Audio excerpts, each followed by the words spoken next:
काय काम करतोय विक्रांत? मानसी तूच मला सांग. तू काल बोलली होतीस ना की पार्टनर्सने एकमेकांना समजून घ्यायचं असतं म्हणून. तर ह्यानी नको मला समजून घ्यायला. अगं ते त्यांच्या पद्धतीने समजून घेत असतील ताई. एक मिनिट, तू मला समजून घेतेयस का त्याला समजून घेतेयस? म्हणजे आता याविषयी मी तुझ्याशीही बोलायचं नाही का? ग सगळीकडून माझीच कोंडी होतीये. असं काय बोलतेस ताई? अगं तुला मोकळेपणाने बोलता यावं म्हणूनच तर मला तुझ्या सासरी बोलावलं होतं ना. तुला अशी एक स्पेस मिळावी जिथे तू शेअर करू शकशील, एक्सप्रेस होऊ शकशील. पण मला वाटतं तुलाच ते नको होतं. मानसी, मला हवंय ते झालेलं नाहीये. विक्रांतला जे हवंय ते तो करतो. स्वतःच काहीतरी विचार करतो आणि मी डिसिजन घेतो. मग मी काय करू? नाही, ते नक्कीच त्यांना हवं ते करत असतील, पण ते तुझ्यासाठीच असतं ते. म्हणजे मी तरी हेच ऑब्झर्व केलं तुमच्या दोघांत. रिली? म्हणजे विक्रांत जे काही करतो ते ग्रेट आणि मी काहीच करत नाही? मानसी, मी विक्रांतशी किती कनेक्ट होण्याचा प्रयत्न करतेय, पण तोच अडमुठेपणा करतोय. तुला खूप पेशंटली वेळ देऊन समजून घेऊन सगळं करावं लागणार आहे ताई. तुमची सिच्युएशन नॉर्मल नाही आहे ना. It's a bit challenging. असं चुटकीसरशी तुला हवं तेव्हा सगळं कसं जमून येईल ताई? Okay, now I get it. म्हणजे सगळं मलाच करायचं, राईट? म्हणजे मी आत्तापर्यंत जे काही करते ते सगळं चुकीचं आहे. मी करते तो मूर्खपणा आणि तो जे काही करतोय तो शहाणपणा, बरोबर? असं कुठे म्हणते मी ताई?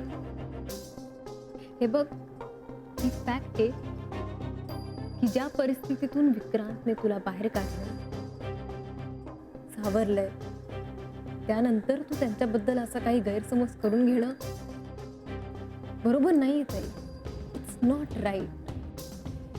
मानसी, मी परत तेच सांगतेय, you will have to understand and behave. तुला बदल करावे लागतील, तरच काही बदलेल. उगाच मदत मागितली, उगाच खांदा मागितला. त्या खांद्यावर एक मिनिटही तुम्हाला डोकं ठेवू दिलं नाहीस मानसी. का अशी काय बोलतेस तू ताई? You know I am always there for you, no matter what.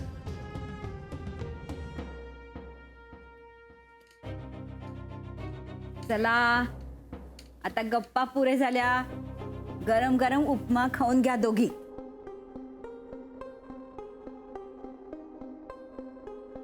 घे ताई. मला काही नकोय खायला. उपदेशांनी पोट भरलंय माझं. पोटात काही जागाच उरली नाहीये. उगाच शेअर केलं तुझ्याशी सगळं, but it's okay. Absolutely okay. मी दुसऱ्या कोणाशी तरी शेअर करेन.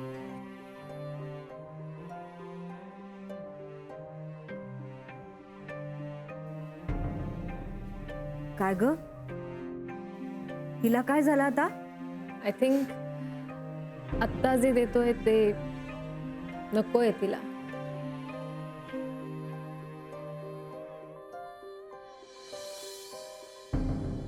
विसरण्याच्या आधीच सांगते, गुरुवारी अथर्वची क्रिकेटची मॅच आहे, त्याला सोडायला जाशील ना? ठीक आहे, मला एकदा आठवण करशील ना पुन्हा? काय रे मोहन, लक्षात ठेव ना तू. तुझ्या लक्षात आहे ना परवाच? परवाच काय? काय विसरलीस? बर्थडे पार्टी यार. हा ते लक्षात. तू नको विसरूस यार, तू विसरलीस तर माझं काय होणार? तुला खरं सांगू का, मला ना मुळात एक गोष्टच कळत, मित्रांच्या पार्टीज मध्ये लपवण्यासारखं असं काय आहे? होतात पार्टीज मध्ये ड्रिंक्स, एन्जॉय करतो मी, दॅट्स इट. माझं काय म्हणणं आहे ना की ज्याला जेवढं कळायला हवं त्याला मी तेवढंच सांगतो. मी उगाच सगळ्यांना सांगून कशाला इश्यू करायचा? आणि मुळात महत्वाचं काय आहे की तुला हे सगळं माहिती आहे. कळलं आता इथे लेक्चर सुरू करणार आहेस का तू? करू सुरू. तू सोड, मला काम आहे. जा ना मग. तू सोड ना, मला काम आहे. हो मग मला काय रॉक पेपर सीझर खेळायचं? यार सोड ना, मला काम आहेत ना यार.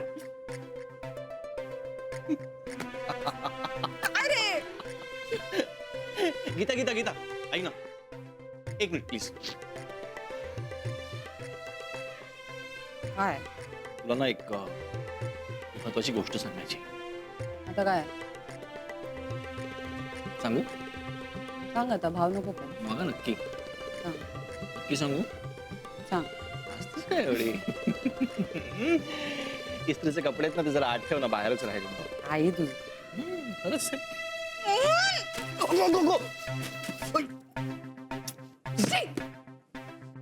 नाही हे सिरियसच आहे. मला तर कळतच नाही की तू आणि विक्रांत काय करत काय होते. म्हणजे तुला कधी कळलं? काय? अगं आपण कशाबद्दल बोलतोय? मोनिका प्रेग्नंट आहे त्याबद्दल बोलतोय ना. कधी कळलं? इतका विचार करण्यासारखं काय आहे त्यात? मध्ये एक पूर्ण दिवस गेला, काय हालचाल काय केली नाही तू? म्हणजे ओ बाई, तिच्या सगळ्या टेस्ट नको का करून घ्यायला? एक तर ती आजारी पडते सारखी, काय दम नाहीये तिच्यात. हो, आता हे मी तुला सांगायला पाहिजे का? तुम्ही दोघं डॉक्टर आहात ना? नाही नाही, आज ती घरात असती ना तर मी तुम्हाला सांगितलं असतं आत्ताच्या आत्ता तिला घेऊन जा हॉस्पिटलात. हो, पण ती माहेरी गेली आहे ना. या महत्वाच्या गोष्टी विसरू नका. असं कसं विसरेन आई? मोनिका लग्नानंतर पहिल्यांदाच गेली ना माहेरी.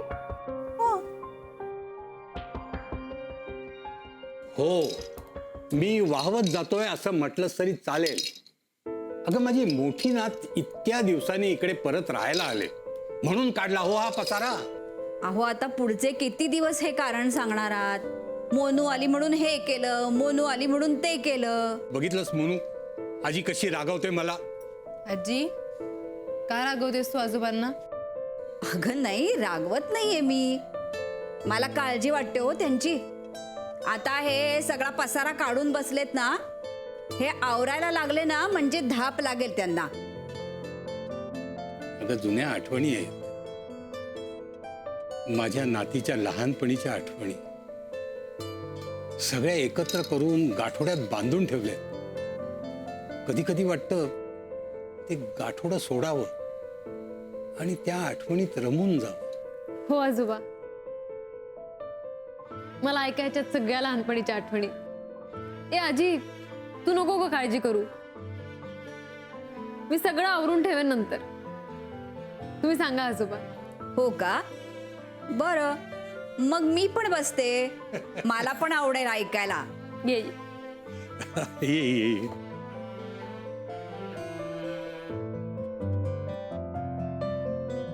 हे बाहुली बघितलीस? शशीने आणली होती तेव्हा. कुठे गेला होता ग तू तेव्हा? हो, बँकॉकला नाही का ऑफिसच्या कामासाठी गेला होता, तिथून आणली. आणल्यावर मोनूला दिली. बोलताही येत नव्हतं तिला. मोनू दिवसभर बाहुलीशी खेळली, संध्याकाळी कंटाळली. मग म्हणाली मला दुसरी बाहुली द्या. अहो शशी आणि अश्विनीनी किती समजावलं तिला, तिकडून एकच बाहुली आणलीये म्हणून.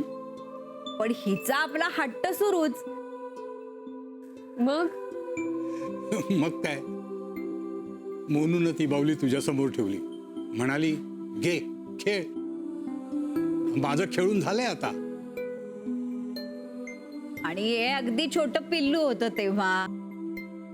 तिला बिचारीला काही कळलंच नाही. ती आपली बाहुलीकडे टकामका बघतच बसली आणि मग हसली. शशी आणि अश्विनी गेलेत तेव्हा वाटलं झालं, सगळं कुटुंब विखुरते की काय. या मुली आमच्या नंतर परक्या होतात की काय. रोज रात्री प्रार्थना करायचो, देवा माझ्या दोन्ही नाती भरलेल्या घरात जाऊ दे. आजोबा आणि एकीच्या बाबतीत तर तसं झालं खरं. आता झालं ना तुमचं समाधान? हो तर अगदी भरून पावलं. हळू हळू. तुम्ही तुम्ही उठा बरं, आपण जरा गॅलरीत जाऊन बसूया.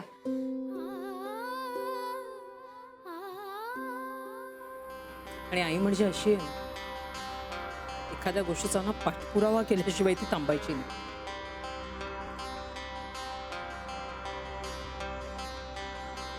घ्या. थँक्यू. मला खरंच याची खूप गरज होती. काय मग विक्रांत, कसं वाटतंय? खूप जबाबदारी वाढल्यासारखं वाटत असणार. विक्रांत, पण तू अजिबात टेन्शन घेऊ नकोस हा.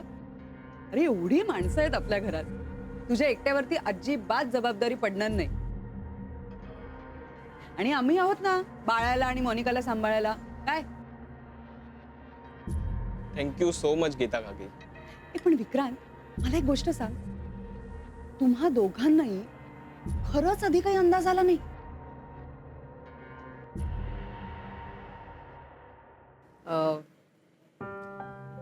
म्हणजे नाही गीता- काही अंदाजच नाही आला.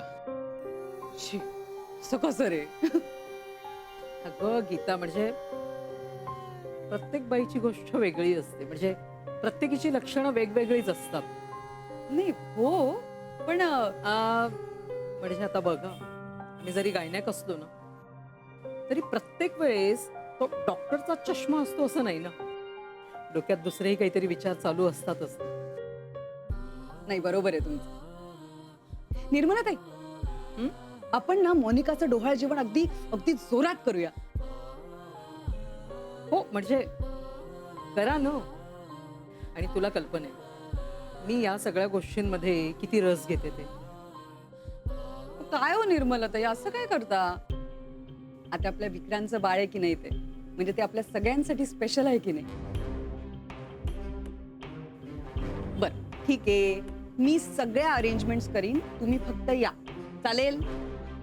हो निर्मला ताई, डोहाळ जेवण कितव्या, 7व्या महिन्यात ना?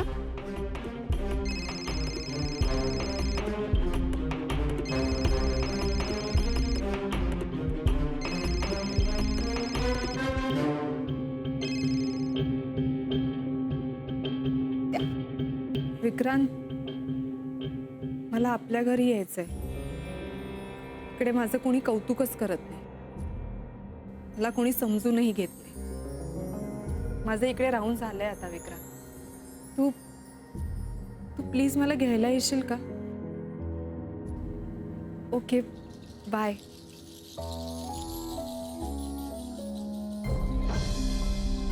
मी तयारी करायला घेते.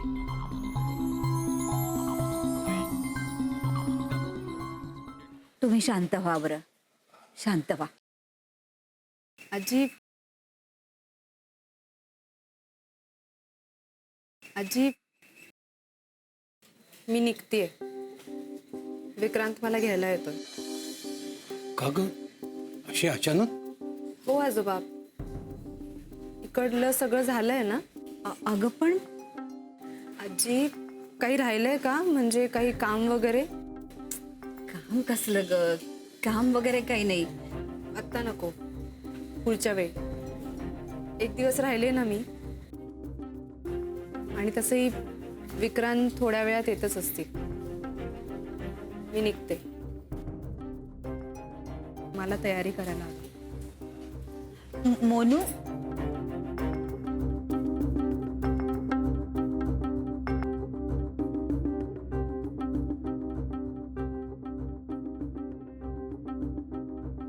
ताई बोल मानसी. लगेच चाललीस तू. अगं 2 दिवस तरी अजून राहिली असतीस.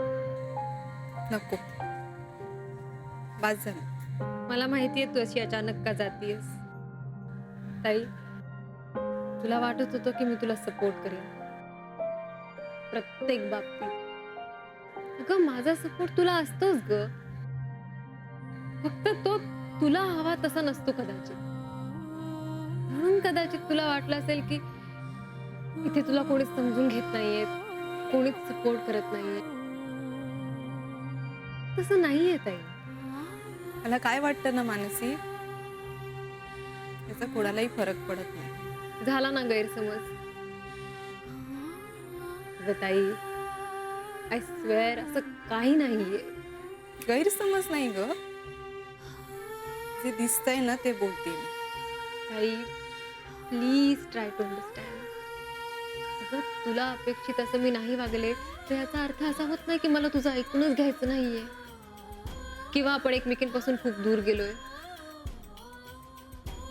आपले विचार वेगळे असले, मतं वेगळी असली तरी नातं नाही ना ग बदलत. ताई प्लीज अंडरस्टँड की तुझ्यासाठी कालही होते, आजही आहे आणि उद्याही असेल. I will always be there for you no matter what.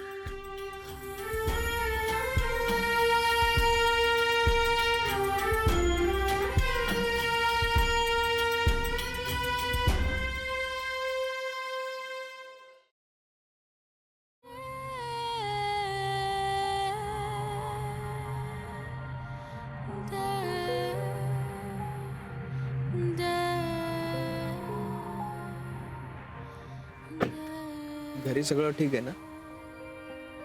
हो का? नाही, तू आणि आजी आजोबांमध्ये काही मी कोणालाही दुखवलेलं नाहीये विक्रांत.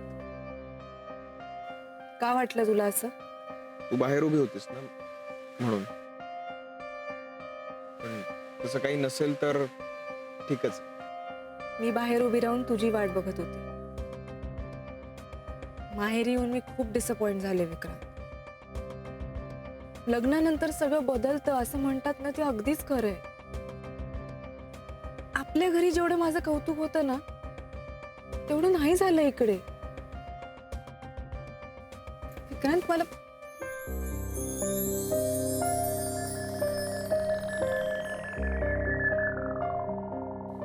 सॉरी, विसरूनच गेले मी. आपल्यात एक अदृश्य भिंत आहे कायम, आणि तू तर माझ्यावर प्रेमही करत नाहीस ना. But it's okay, I am gonna enjoy ना.